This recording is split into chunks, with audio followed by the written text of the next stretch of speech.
For me, growing up in the 90s, growing up in Brooklyn, growing up in the early days of hip hop, it was important for me to kind of be like the youngest in charge. Me and Danny were like 16 and 17 years old, and there weren't a lot of other young heads in the industry. And so really, I just wanted to be the youngest music executive like in charge. Then I learned about Jermaine Dupri, and I was like, all right, he got that.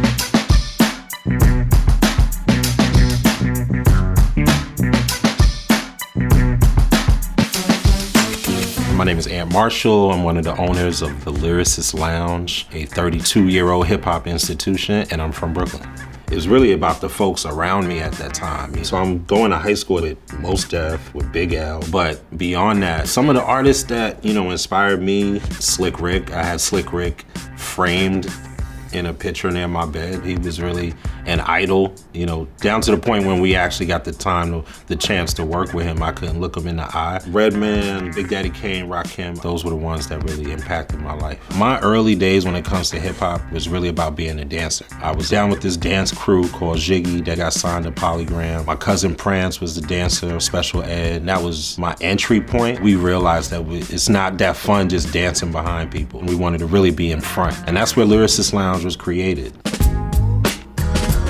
Me and Danny started Lyricist Lounge in 91. I graduated in 91. Right out of high school into our own business. Lyricist Lounge really was college for me. It started as an open mic. Mos Def was there, educated rapper from UTFO. Dougie Fresh was a big supporter. We were super excited. We're like, oh, we got legends in the house. Then it was like, oh, it's an organized open mic because we just can't have anybody come. Then it was about signing your name on the list. Eventually it was like, okay, now we really have something. We did this huge launch party for Bad Boy in 93. The whole industry showed up. We realized we had to turn this into a professional showcase. Everyone you can name, have really come through our stage. Eminem, The Roots, Common, the first Mos Def Talib Kweli show, Black Star.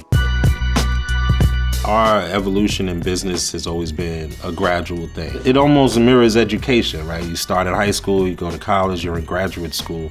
And so we were kind of following these same steps. In the beginning stage, it was all about getting from one venue to another. We always wanted a better venue and a better host. Going on tour was really the level up from just being an open mic and a showcase. We were making the tapes that come out with the Echo Unlimited t-shirts. Once people started hearing about our brand nationally, we knew it was time to take it national. Going on tour was a definite level up. Our first tour in 98, did about 30 dates around the country. It was hosted by De La Soul, R.I.P. to Dave. Performances by everybody we've ever worked with. Dead Prez, The Roots, Commons on stage doing windmills. The next level up from being a tour was working on the album. We're young, we kind of know what we're doing. We've perfected the showcase into a tour. Now we're doing an album, and now this idea of doing a TV show comes up. And that was just an overall leveling up.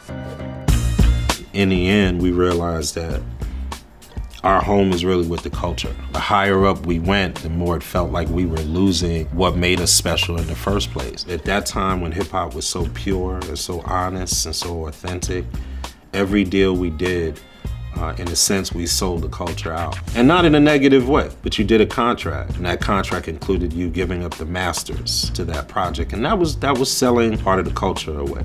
But now what we are really just an organization that are really about the culture, about lyricists, and making sure that hip-hop is not being taken advantage of, you know what I'm saying? That we don't have a predatory relationship with this industry we're a part of. At this point, we're celebrating our 32nd year. When I think about the business of hip-hop in a positive way, I see that we have the ability to own our culture, to create new culture that respects all the different art forms in this culture. We have the ability to do what hip-hop was created to do, to bring a lot of people together, have a whole lot of fun. Now, we have to be extremely careful with the decisions we make and with the likeness we give up. We're in some very interesting times for the business of hip hop because AI will run your show and you'll be home and AI's out here rapping with all your likeness. I think what's most important is that we get involved. There are some new forms of technology that we really have to learn because if we don't, then it'll be out there without our participation and we'll be even more upset. Truth is, they can't really make it without us right now. But every time you like something, every time you upload something, you are feeding the algorithm. You are teaching the AI how to create your culture. And I don't know that there's a way to stop that. So if you can't beat them, join them, making sure that we're a part of where things are going.